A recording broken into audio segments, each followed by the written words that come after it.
공부는 무슨 공부냐? 주가 예측, 부동산 예측, 예측하는 공부라고 생각하거든요. 네. 근데 보통 사람이 단기 예측은 불가능하다. 그러고 시작을 하는 게 참 중요하다고 봐요.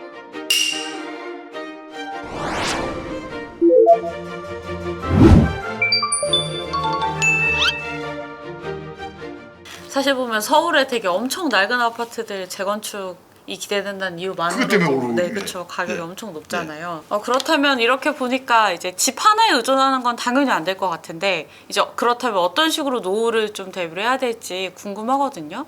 연령대별로 당연히 액션 플랜이 다를 것 같은데 거기에 대해서 설명 좀 부탁드립니다. 네, 저는 그래서 뭐냐면은 100세 시대의 노후 준비는 20, 30대 직장 생활 시작과 동시에 노후 준비를 시작해야 된다. 네. 그러면 아니 지금 우리 20, 30대 젊은 사람한테 무슨 노후 준비예요? 즐겨야 그런 되는데. 표정이거든요. 네. 국민연금, 퇴직연금, 네. 개인연금, 삼청연금 가입하는 거예요. 우리가 선진국이라고 하면 노후 자금을 몇억 원씩 들고 있는 나라 이렇게 생각하는데 아니고 세상을 떠날 때까지 최소 생활비 정도를 공적 사적 연금으로 확보하고 있는 나라거든요. 예를 들어서요, 미국, 일본, 독일의 노인들한테 네. 매달 주수입원이 뭐예요? 그렇게 물어보면 네. 예, 연금이에요. 이렇게 대답하는 비율이 7, 80%, 8, 90%예요. 당연히 내 노후 자금은 연금이라는 생각을 갖고 있는 거예요. 근데 우리는 집이라는 생각을 갖고 있는데 그 집이 배반하는 날은 큰일 나는 거죠. 그렇죠. 그러니까 근데 연금은 약간씩 오래 가입해야 되거든요. 그러니까 20, 30도 가입하게 되면은 30대부터 하면 30년, 40년 가입하잖아요. 그거에 대한 관리를 열심히 하는 거가 중요하고. 네. 두 번째는 100세 시대 그리고 또 직업이 지금 사라지는 시대잖아요. 그렇죠. 네. 일에서 성공해야 돼요. 이래서. 요 한 3년 동안에 돈에도 일을 시켜라. 그래가지고 어느덧 돈에만 일을 시키는 그 시대가 돼버렸어요. 근데 그 돈에도 일을 시키는 건 좋은 일인데 네. 인생 전체로 보면 한 10% 비중이라면 중요한 거는 일이거든요. 정말 일은 엄청난 금융자산이거든요. 네. 일에서 월급 나오죠. 그렇죠. 보너스 나오죠. 퇴직금 나오죠. 일에서 성공해야지 인생 전체가 성공하는 거예요. 저는요, 재작년에 자본시장연구원에서 뭘 발표했냐면 우리나라 20대 남성 투자자의 주식 매매 회전율을 발표했는데 네. 1년에 몇 번을 사고 파느냐거든요. 네. 한 번 샀다 팔면 100%거든요. 6,800%래요. 그러니까 1년에 20대 남성 투자자의 평균이 68번을 샀다 팔았다 한다는 얘기예요. 그러면 꿈에도 나타나요. 그렇죠. 낮에 일하다가도 그 생각해요. 네. 그 회사 잘려요. 돈에 일 시키는 게 무슨 의미가 있냐 이거죠. 그래서 뭐냐, 인적 자본 투자를 열심히 해야 돼요. 옥스퍼드 대학의 마틴 스쿨이라는 데서 고용의 미래라는 보고서를 발표했는데 2033년에 되면 현재 있는 직업의 47%가 사라진대요. 그리고 없던 직업이 생겨요. 이 일에서 성공하려면 세상이 어떻게 바뀌니까 나는 뭘 해야지, 그런 생각하는 능력이 있어야 돼요. 네. 근데 꿈에도 돌리는 생각만 하고 있으면 되겠습니까, 그게? 그리고 자산관리 원칙에 대한 공부를 해야 돼요. 원칙. 네. 네. 자산관리 원칙, 장기 분산 투자 원칙. 네. 그게 20, 30대 할 일이고, 네. 40대가 되면 건강의 신호가 오거든요. 건강 리스크 관리를 시작하고, 애들이 이제 초등학교 고학년이 되기 때문에 그때 애들의 교육 문제, 그다음에 결혼 문제, 자녀 리스크 관리를 시작해야 돼요. 그게 40대 할 일이에요. 그리고 이제 60대, 50대, 60대에서 사람마다 좀 차이는 있지만은 뭐가 중요하냐? 이제 퇴직이 가까우니까. 그렇죠. 가계자산의 구조 조정을 해야 돼요. 아까 말씀드린 것처럼 가계 부채가 많으니까 그 줄이는 노력. 부동산이 80%니까 선진국 수준으로 좀 반반 정도로 낮추는 노력. 그리고 퇴직하고 나서 뭔가 일을 해야 돼요. 네. 준비를 하는 것이 연령대별로 노후 준비다. 그러니까 왜 젊은 사람한테 노후 준비하라고 하세요? 바로 이런 이유 때문에요. 근데 사실 보면 뭐 20, 30대가 그 불로소득에 대한 열망이 되게 강하잖아요. 네, 이제 그렇다 보면 이제 월급이 우스워지게 생각되는 경우도 있고 이제 그런 부작용들이 참 많이 있었는데 지금 사실 그 친구들도 어떤 연금에 대한 중요성이나 이제 월급에 대한 중요성, 이제 매월 들어오는 게 되게 소중한 거잖아요. 이제 캐시카우니까 이제 그런 것들의 중요성을 지금 시점에서는 좀 많이 깨닫지 않았을까라는 생각을 해봅니다. 그 사실 한국에서 부동산 투자를 하면 흔히 아파트나 상가나 빌라나 어떤 실물 자산을 먼저 떠올리게 되잖아요. 저부터도 좀 네. 그런 경향이 있는데 사실은 선진국에서는 이제 뭐 리츠나 뭐 부동산 공모 펀드나 이런 것들에 대한 인기도 굉장히 많잖아요. 뭐 네. 미국이나 일본은 우리나라보다 훨씬 리츠 시장 크게 성장해 있고요. 이제 이런 부분에 대해서도 뭐 장점이라든지 효과라든지를 설명해 주실 수 있을까요? 부동산 임대업을 전문적으로 하는 사람이라면 상관이 없는데 네. 보통 사람들은 집을 한 채 갖고 세를 놓는다는 게 점점점 어려워지거든요. 네. 제가 1980년대 일본에서 근무할 때도 일본 사람들도 집 한 채 가지고 세 놓고 세 받으러 다니고 그랬어요.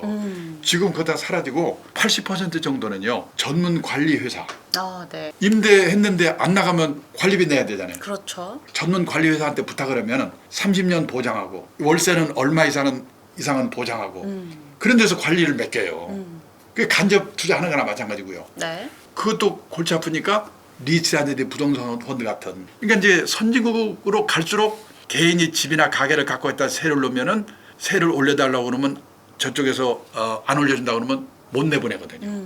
소송해야 되고. 그렇게 골치 아프기 때문에 이 전문 업체에게 맡기거나 이 리츠나 부동산 펀드 같은 간접 투자를 하는 거예요. 네. 근데 리츠나 부동산 펀드는 펀드이기 때문에 금융자산 안에 포함이 돼 있어요. 그렇죠. 그래서 미국의 일본의 가계 자산의 60, 70%가 금융자산 이유가 그 중에 하나가 거기에 있는 거죠. 네. 앞으로 우리도 그런 시대가 온다. 네. 그리고 또 부동산이 뭐 집을 뭐 사는 것도 문제지만 팔 때도 안 팔리면 엄청난 골칫덩이잖아요. 네네. 근데 뭐 리츠나 펀드 같은 경우에는 환매를 하면 되니까 그렇죠. 예, 직접 금융자산이- 자기가 환급성도 높아지기 때문에 훨씬 더 낫지 않을까라는 네네. 생각이 듭니다. 사실 부동산의 가장 큰 문제점이 엄청난 큰 목돈을 깔고 앉아 있기 앉아- 때문에 네, 네. 이제 융통이 안 되고 또 경제학적 관점에서 봤을 때도 돈이 돌지 않기 때문에 생기는 여러 가지 문제들이 네. 정말 많은 것 같거든요. 이거는 조금 번외적인 질문이긴 한데 이제 저는 그러면 이제 지금 국민연금을 들고 있고요. 예. 회사 차원에서 퇴직연금을 네. 들고 있고요.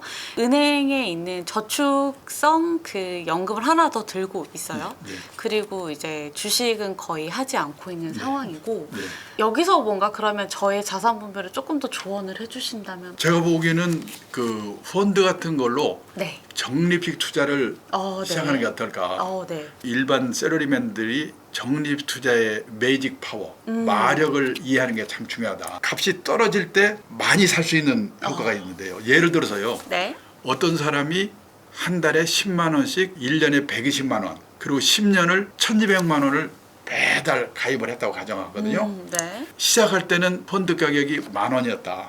근데 시작하자마자 기분 나쁘게 떨어지기 시작해가지고 2,000원까지 떨어졌다. 예를 들어서 네. 5년 동안에. 그리고 5년 후에 다시 반등을 시작해서 5년 동안에 8,000원이 올라서 10,000원이 됐다. 10,000원에 시작해서 2,000원 돼가지고 10,000원이 다시 됐어요. 네. 10년이 흘렀어요. 그러면 어떤 거는 10,000원에 사고 어떤 거는 7,000원에 사고 그리고 어느 달은 한 주 사고 어느 달은 10주 사고 이렇게 살 거 아니에요. 네.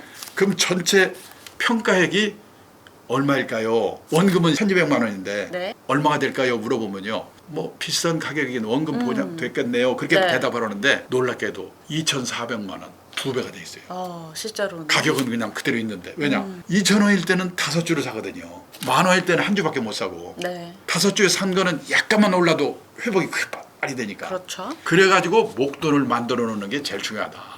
근데 우리는 그 목돈이 없으니까 꾸어서 한다고 생각하거든요. 꾸어서 하게 되면 장기 투자, 분산 투자를 못 하는 거예요. 여기서 그것까지 얘기할 수는 없지만은 네. 저는 가능하면 비투는 안 하는 게 좋다. 무리하게 빚을 내지 말고 이제 본인이 살 수 있는 여력 안에서 금액을 정해서 네. 적립식으로 투자하는 것에 대한 네. 추천을 해주셨습니다. 가격이 떨어지고 운용을 잘못해서 다들 그렇게 얘기하는데 뭐냐면 중요한 게 투자는 방법이 문제가 되게 높은 가격일 때 다들 사요. 피크일 때 대부분 삽니다. 그렇죠. 아무래도. 지난번 동학개미들도 지수가 2,900에서 3,400 사이에 65%가 샀다잖아요. 그때 산 사람들은 지금 아직도 멀었죠. 그렇죠. 네. 근데 다들 보면은 붐일 때 몰려와요. 근데 적립식 투자하게 되면은 비가 오나 눈이 오나 하게 되거든요.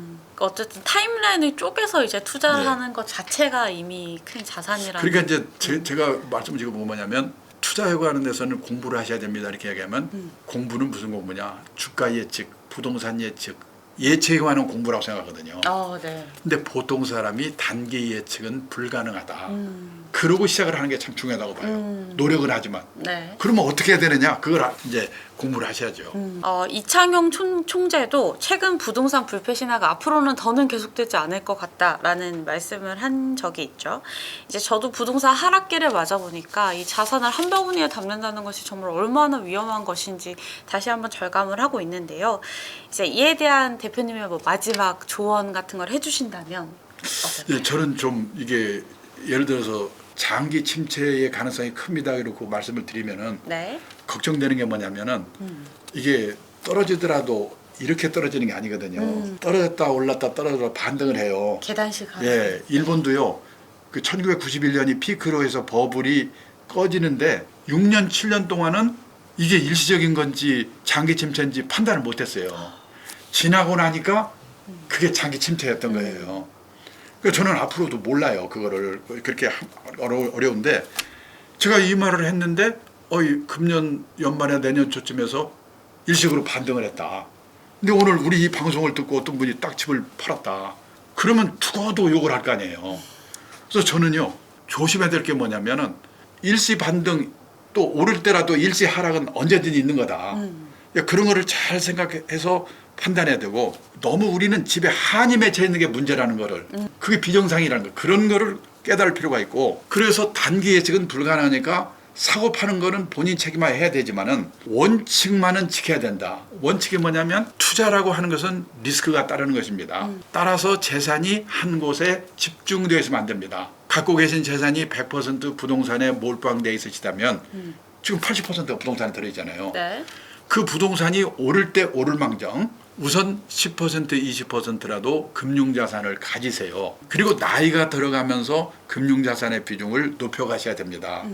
환갑 나이쯤 되면은 선진국 수준까지는 못 가더라도 부동산과 금융자산 비중이 반반 정도는 되어 있어야 오르든 떨어지든 하우스포가 될 염려가 없다. 그리고 빚을 과다하게 안고 투자를 하게 되면은 일시적인 반등 이럴 때 더 참지를 못하고 헷갈리게 된다. 예, 그거를 꼭 좀 인식했으면 좋겠고 세계에서 선진국 중에서는 우리나라처럼 이렇게 집에 한이 맺혀 있고 집은 없으면 어때? 그냥 빌려 살면 되는 거지? 이런 생각들이 일반적으로 다 돼 있거든요. 네. 그리고 주택이 소비자라는 생각을 갖고 있어요. 근데 우리는 지금까지 경험이 다 돈 버는 사람은 부동산으로 돈 벌었잖아요. 그게 지금 머릿속에 딱 박혀 있는데 내가 보기에 그게 1, 2년, 2, 3년에 없어지지는 않을 거예요.